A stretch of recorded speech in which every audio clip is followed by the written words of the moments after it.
it was a goal to destroy this man. At 81, Gladys Knight finally tells the truth about Michael Jackson. Gladys Knight was born Gladys Maria Knight on May 28, 1944, in Atlanta, Georgia. Gladys displayed her vocal gifts from a very young age. By the time she was 4, she was already singing solos in her church choir, captivating congregations with a voice far beyond her years. Her family, recognizing her talent, supported her deeply, and by 8, she had won Ted Mack's original amateur hour television contest, a defining early moment that foreshadowed the remarkable career that lay ahead. In the 1950s, Gladys joined forces with her siblings and cousins to form the Pips, a family act that would later become one of the most respected groups in soul and R&B history. The group originally consisted of Gladys, her brother Merrill Bubba Knight, and cousins Edward Patton and William Guest. Over the years, they developed a polished, dynamic sound that blended Gladys's rich, emotive vocals with their smooth harmonies and tightly synchronized choreography.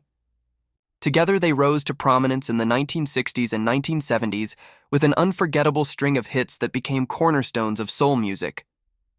Their time at Motown Records brought national attention, where they released enduring classics such as I Heard It Through the Grapevine, If I Were Your Woman, and Neither One of Us Wants to Be the First to Say Goodbye. Yet, it was after moving to Buddha Records that they reached the peak of their fame. In 1973, they recorded Midnight Train to Georgia, a heartfelt anthem of love and sacrifice that became their signature song. The single topped the Billboard Hot 100 chart and earned them a Grammy Award, cementing their place in music history. Gladys's delivery, raw, soulful, and deeply human, captured the struggles, hopes, and resilience of an entire generation. Throughout the 1970s and 1980s, Gladys Knight and the Pips continued to deliver chart-topping hits like Best Thing, That Ever Happened to Me, I've Got to Use My Imagination, and Love Overboard. Their smooth blend of gospel-inspired emotion, R&B groove, and pop crossover appeal made them one of the most versatile acts of their time. Beyond the music, their performances were full of grace, class, and unity, symbols of perseverance and excellence in the African-American entertainment community during a time of great social change.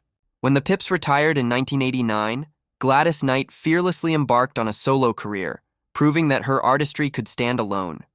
Her solo albums further showcased her ability to evolve while staying true to her soulful roots.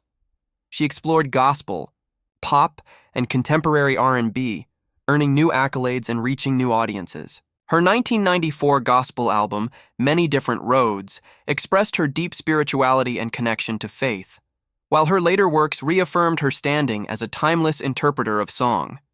Gladys's contributions extend beyond music. She has appeared on television and in films, including memorable roles in Pipe Dreams and Tyler Perry's I Can Do Bad All by Myself, as well as guest appearances on numerous talk shows and award specials. Her poise, humility, and strength have made her not just a star, but a respected matriarch in the entertainment world.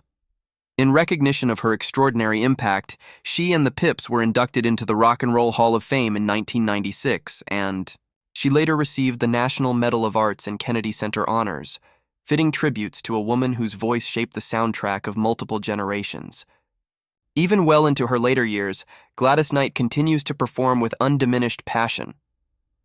Her concerts remain celebrations of love, faith, and resilience, drawing devoted fans from around the globe.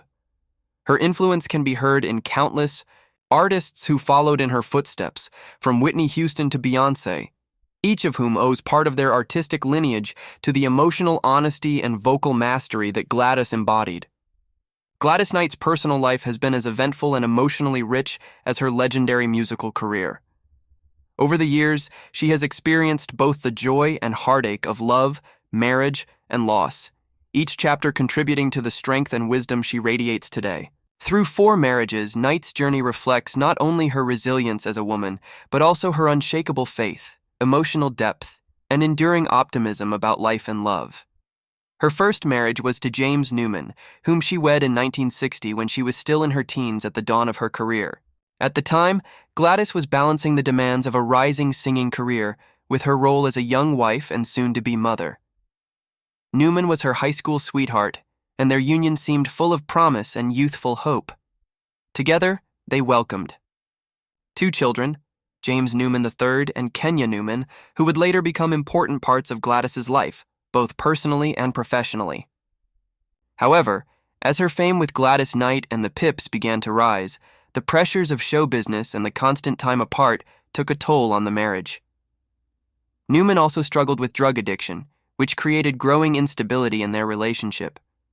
Gladys, devoted as both a mother and performer, found herself carrying much of the emotional and financial weight of the family. By 1973, after 13 years of marriage, the couple divorced, ending a union marked by both deep love and significant hardship. Despite the pain, Gladys has often spoken with empathy about that period, acknowledging it as a formative experience that shaped her resilience and understanding of love.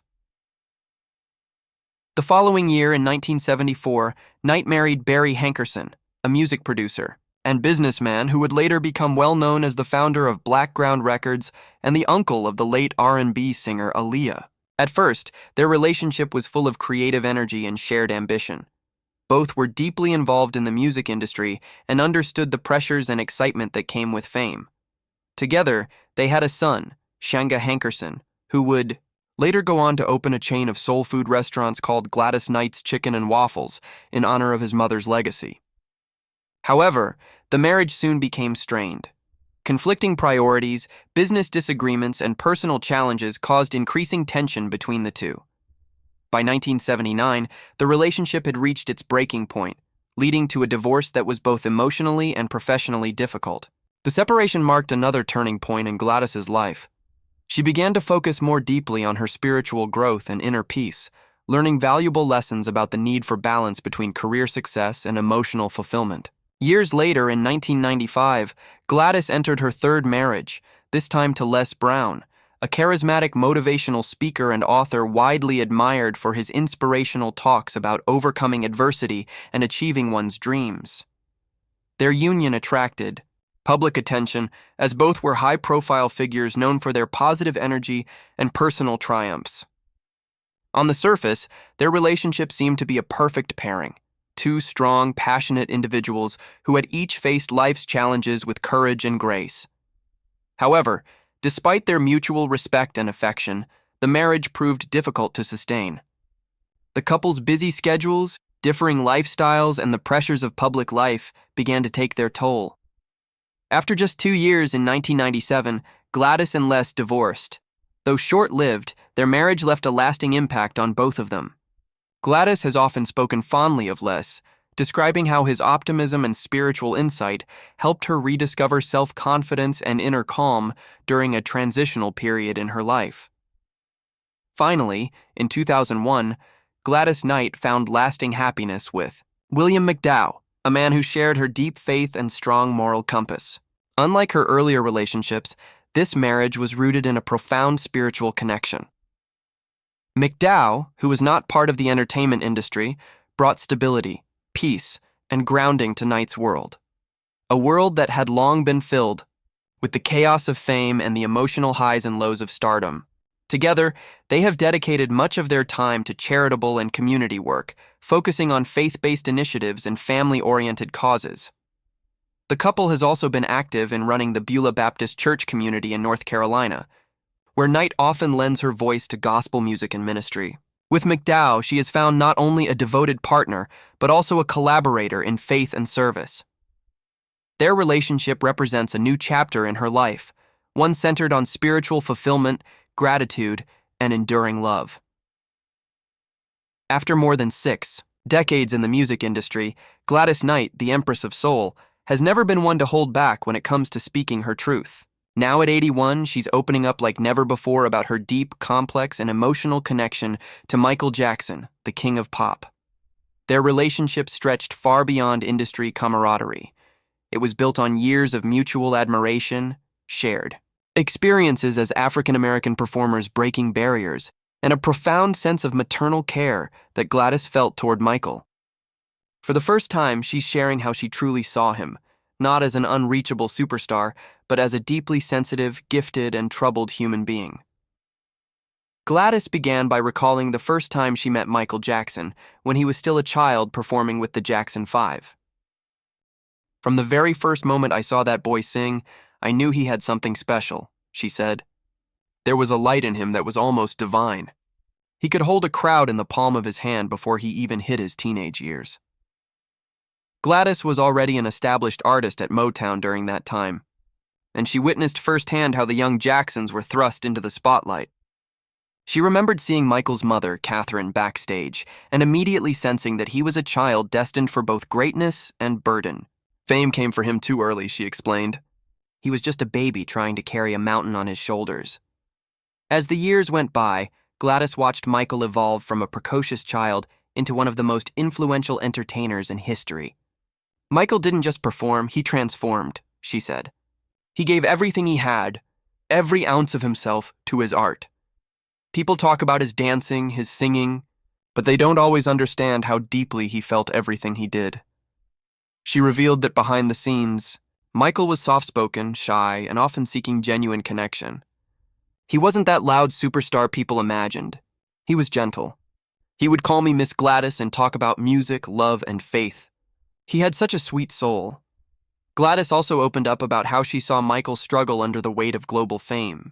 That kind of pressure isn't natural for anyone, she said solemnly. He didn't have the freedom to make mistakes like other people. Everything he did was magnified 1,000 times. She remembered moments when Michael would express how tired he felt, not just physically, but emotionally. He told me once, "Miss Gladys, sometimes I wish I could just walk down the street and nobody would know my name." That broke my heart because that's all he ever wanted, to just be. When asked about the controversies that surrounded Michael's later years, Gladys spoke with compassion and firmness. People forget that Michael was human, she said.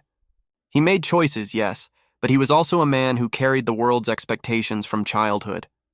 It's easy to judge when you've never lived that kind of life. I never believed he was the monster some tried to paint him as. Michael was misunderstood. He was sensitive, fragile even.